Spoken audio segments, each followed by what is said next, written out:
Hey, good day, folks, and welcome to another edition of Lumberjack Logic. I'm your host, Neil Johnson.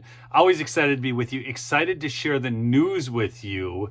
And we've got some exposing to do of a Senate candidate in Georgia, a reverend, as it were. Before I get into that, real quick, mypillow.com. Promo code Lumberjack will save you up to 66%. Get those Giza sheets and never leave home without your travel pillow. But I'm doing a show, I can't fall asleep anyways.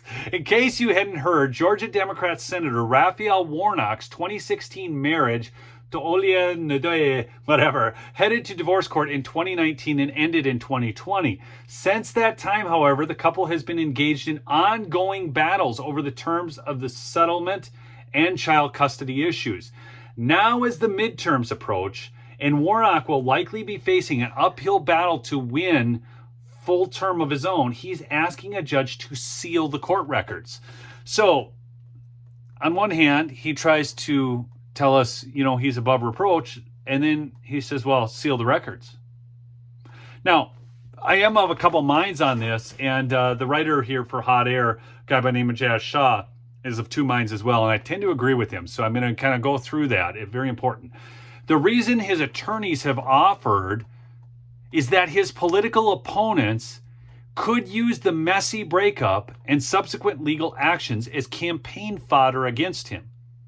The judge hasn't ruled on the matter yet, but it's not impossible that Warnock could prevail. Okay.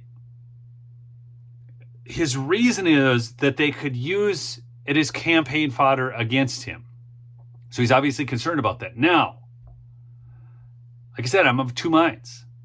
And this is what the writer says. These types of marital disputes are always messy, particularly when there are children involved. That pattern becomes magnified when one of the ex-spouses is in politics.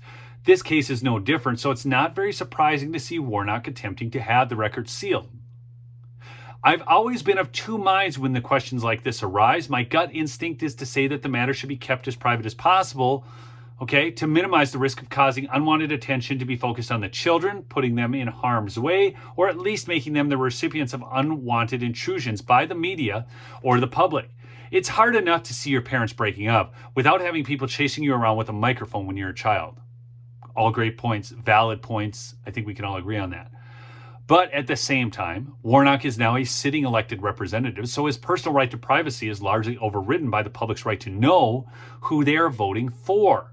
If there are elements of the custody case that potentially speak to his character and personal values, wouldn't the voters have a right to know about such matters? Take, for example, the previous allegation that he intentionally ran over his wife's foot with the car. Now, he denies that claim, but so does our AG in Minnesota, Keith Ellison, with a much more credible claim, and he denies that, or at least equally credible, whatever. I don't believe Keith Ellison for a second. Is substantiated, that sort of thing suggests someone with a short temper and potentially violent impulses. Now, that would be a problem in a Senate candidate, wouldn't it? Somebody who's voting on war resolutions and the like, We don't want short-tempered people who are just, we have a right to know that.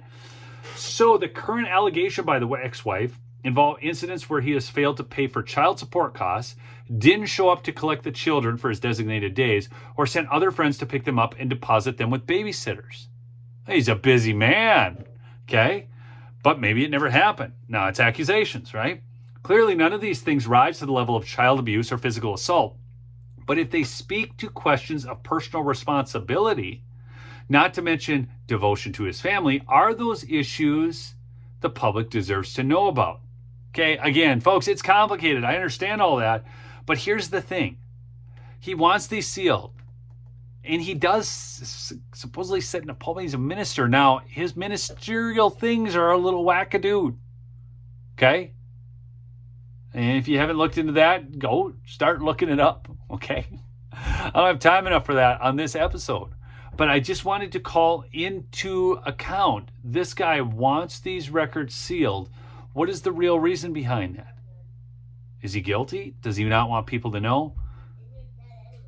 I've heard the guy in his pulpit speaking and all of this stuff, and I don't believe he's a good man. I don't believe he's a good candidate for the U.S. Senate, and his policies suck, So all that in mind, they always try to cover these things up. So I think these should be not sealed, and we should be able to know and actually hear the other side of the story. Maybe it's the lady's not very nice either. I don't know. But I think we have a right to look at the information and make our own determination. All right? Love y'all. Remember to subscribe to the channel if you haven't. Peace out.